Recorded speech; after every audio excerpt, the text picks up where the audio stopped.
राज्यातल्या महापालिका निवडणुकांमध्ये अनेक उमेदवार बिनविरोध निवडून आलेत। त्यामुळे राज्य निवडणूक आयोगानं याची गंभीर दखल घेतली।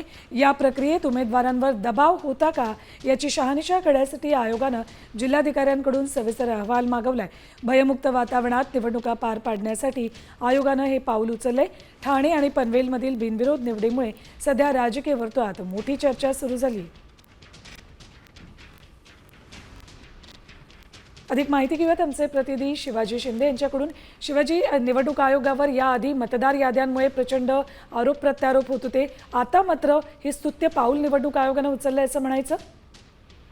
नक्कीच छाननीनंतर जो अर्ज वर्ग ठरलेले आहेत आणि जवळपास राज्यामध्ये एकूण 70 बिनविरोध उमेदवार निवडून आले, याचीच अहवाल आता निवडणूक आयोगाने मागवलेला आहे। निवडणूक आयोगाला शंका आहे की यांच्यावर काही दबाव घेतला होता का, उमेदवारांनी आता कधी मागे घेतले, याची वेळ काय होती, दबावाची पोलीस तक्रार झाली होती का, हा संपूर्ण तपशील या अहवालात त्यांनी निवडणूक अधिकाऱ्यांकडे मागितलेला आहे।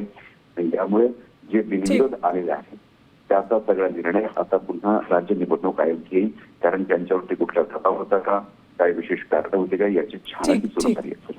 ठीक, धन्यवाद शिवाजी संपूर्ण माहितीसाठी। तर बिनविरोध उमेदवारांचा अहवाल आयोगानं आता मागवलेला आहे आणि ज्या उमेदवारांनी माघार घेतली त्यांच्यावर कुठला दबाव होता का याची शहानिशा, याचा तपास निवडणूक आयोगाच्या माध्यमातून केला जाणार आहे।